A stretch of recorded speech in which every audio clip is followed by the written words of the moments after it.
Welcome to Jack Reads. If you're new here, thanks for visiting the channel. My name is TheJackParks, and in this series I'm narrating 10 minutes or so of classic works of literature per video. The idea behind the channel is to revisit the works and have some fun in a world that can be more and more difficult. If you're a returning guest, welcome back, and I'm happy to see you again. Could I trouble you for a favor, please? If you haven't already, please consider hitting the like button, subscribing, and hitting the bell to get notified of future content. It's absolutely free and does help this channel to grow. And please share this with your friends and family. They'll probably like it too. For your information, Godzilla thinks this is a great way to spend time and have a thrill. So, this is the part where I let you grab your favorite beverage or do whatever it is you like doing while watching videos, and then, hopefully, you enjoy the video. Thanks. Sun Tzu on the Art of War, the oldest military treatise in the world. Translated from the Chinese, with introduction and critical notes by Lionel Giles, M.A. Narrated by TheJackParks. Chapter 1. Laying Plans. Cao Kung, in defining the meaning of the Chinese for the title of this chapter, says it refers to the deliberations in the temple selected by the general for his temporary use, or, as we should say, in his tent. See section 26. 1. Sun Tzu said, "The art of war is of vital importance to the state." 2. It is a matter of life and death, a road either to safety or to ruin. Hence, it is a subject of inquiry which can on no account be neglected. 3. The art of war, then, is governed by 5 constant factors to be taken into account in one's deliberations when seeking to determine the conditions obtaining in the field. 4. These are 1. The moral law, 2. Heaven, 3. Earth, 4. The commander, 5. Method and discipline. It appears from what follows that Sun Tzu means by moral law a principle of harmony not unlike the Tao of Lao Tzu in its moral aspect. One might be tempted to render it by morale were it not considered as an attribute of the ruler in section 13. 5. 6. The moral law causes the people to be in complete accord with their ruler, so that they will follow him regardless of their lives, undismayed by any danger. Tu Yu quotes Wang Tzu as saying, "Without constant practice, the officers will be nervous and undecided when mustering for battle. Without constant practice, the general will be wavering and irresolute when the crisis is at hand." 7. Heaven signifies night and day, cold and heat, times and seasons. The commentators, I think, make an unnecessary mystery of 2 words here. Meng Shi refers to the hard and the soft, waxing and waning of heaven. Wang Shi, however, may be right in saying that what is meant is the general economy of heaven, including the 5 elements, the 4 seasons, wind and clouds, and other phenomena. 8. Earth comprises distances, great and small, danger and security, open ground and narrow passes, the chances of life and death. 9. The commander stands for the virtues of wisdom, sincerity, benevolence, courage, and strictness. The 5 cardinal virtues of the Chinese are 1. Humanity or benevolence, 2. Uprightness of mind, 3. Self-respect, self-control, or proper feeling, 4. Wisdom, 5. Sincerity or good faith. Here, wisdom and sincerity are put before humanity or benevolence, and the 2 military virtues of courage and strictness substituted for uprightness of mind and self-respect, self-control, or proper feeling. 10. By method and discipline are to be understood the marshalling of the army in its proper subdivisions, the gradations of rank among the officers, the maintenance of roads by which supplies may reach the army, and the control of military expenditure. 11. These 5 heads should be familiar to every general. He who knows them will be victorious. He who knows them not will fail. 12. Therefore, in your deliberations, when seeking to determine the military conditions, let them be made the basis of a comparison in this wise. 13. 1. Which of the 2 sovereigns is imbued with the moral law, i.e., is in harmony with his subjects? Cf. Section 5. 2. Which of the 2 generals has most ability? 3. With whom lie the advantages derived from heaven and earth? See Sections 7 and 8. 4. On which side is discipline most rigorously enforced? Tu Mu alludes to the remarkable story of Cao Cao, AD 155-220, who was such a strict disciplinarian that once, in accordance with his own severe regulations against injury to standing crops, he condemned himself to death for having allowed his horse to shy into a field of corn. However, in lieu of losing his head, he was persuaded to satisfy his sense of justice by cutting off his hair.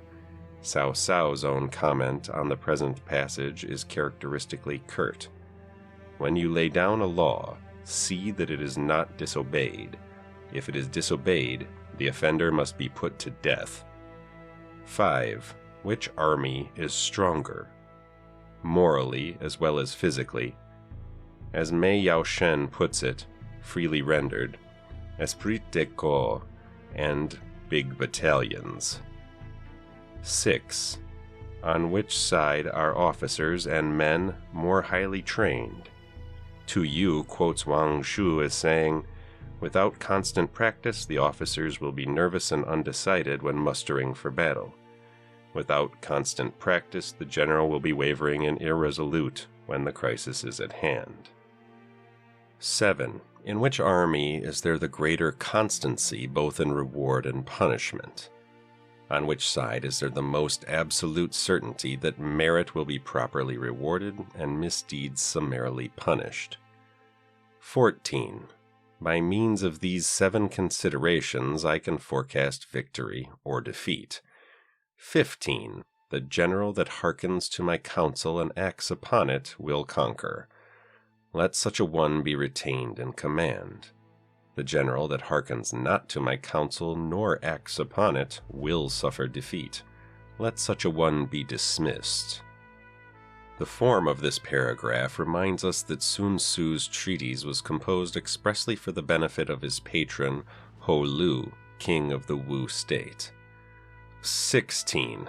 While heeding the profit of my counsel, avail yourself also of any helpful circumstances over and beyond the ordinary rules. 17. According as circumstances are favorable, one should modify one's plans. Sun Tzu, as a practical soldier, will have none of the bookish theoric. He cautions us here not to pin our faith to abstract principles, for, as Shang Yu puts it, while the main laws of strategy can be stated clearly enough for the benefit of all and sundry, you must be guided by the actions of the enemy in attempting to secure a favorable position in actual warfare.